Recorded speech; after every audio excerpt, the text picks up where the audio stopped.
ఇప్పుడు మోసం చేసేవాడిది తప్పు కాదు, మోసపోయేవాడిదే తప్పు. ఆశపడతాం, కష్టపడతాం, సుఖపడతాం, ఏదో సాధించేశామని సంబరపడిపోతాం. అసలు ఈ జీవితం అంటే ఏమిటి అనే ప్రశ్నని వదిలేస్తాం.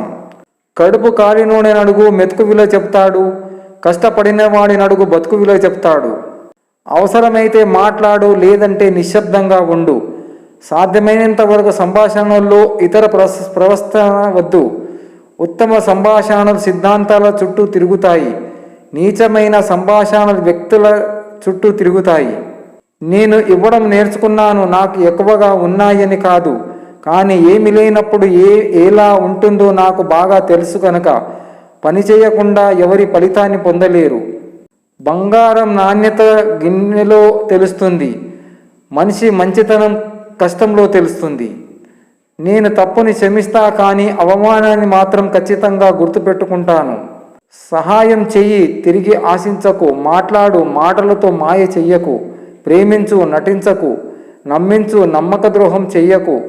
నిజాయితీగా జీవించు. నిన్ను నువ్వు మోసం చేసుకుంటూ నిన్ను నమ్మిన వారిని మోసం చెయ్యకు.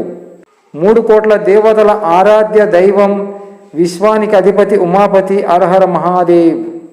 ఎవడి వాకిలే వాడు శుభ్రం చేసుకుంటే చాలు, ఏకకాలములో ఊరంతా శుభ్రమవుతుంది.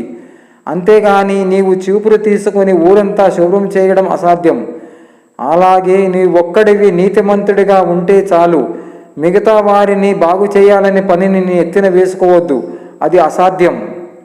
మనకున్న అందమైన రూపం కేవలం ఎదుటివారి కళ్ళని మాత్రమే ఆకర్షిస్తుంది. కానీ అందమైన వ్యక్తిత్వం మనదైతే చుట్టూ ఉన్నవారి మనసును కూడా ఆకర్షిస్తుంది. మనవి కాని బంధాల కోసం వెంట ఎంత పరిగెత్తినా నీ దేహానికి అలసట, నీ మనసుకి బాధ తప్ప ఇంకేమీ ఉండదు. నీదైన బంధం ఎప్పటికీ నిన్ను విడవదు, నీది కానిది బంధం ఎప్పటికీ నీకు దొరకదు.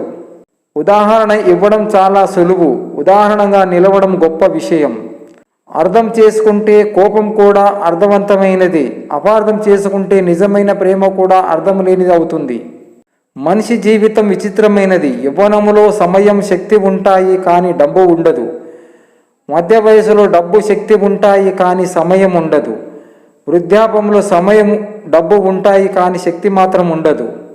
అనాథ ఆశ్రమంలో పేదవారి చిన్న పిల్లలు ఉంటారు, వృద్ధాశ్రమంలో ధనికుల తల్లిదండ్రులు ఉంటారు. దెబ్బలు తిన్న రాయి విగ్రహంగా మారుతుంది, కానీ దెబ్బలు కొట్టిన సుత్తి ఎప్పటికీ సుత్తిలాగే ఉంటుంది. ఎదురు దెబ్బలు తిన్నవాడు, నొప్పి విలువ తెలుసుకున్నవాడు మహనీయుడవుతాడు. ఇతరులను ఇబ్బంది పెట్టేవాడు ఎప్పటికీ ఉన్నా దగ్గరే ఉంటాడు. విధి 1000 తలుపులను మూసి ఉంచిన ప్రయత్నం ఒక కిటికీనైనా తెరుస్తుంది. ప్రయత్నాన్ని మాత్రం ఆపకు మిత్రమా.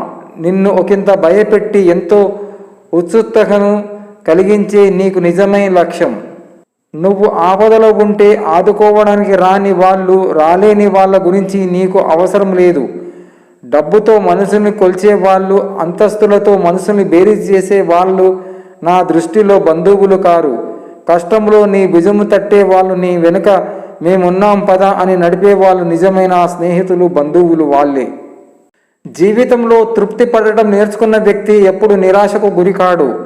తృప్తి పడడం చేతకాని వ్యక్తి ఎప్పుడు దుఃఖానికి గురవుతూనే ఉంటాడు.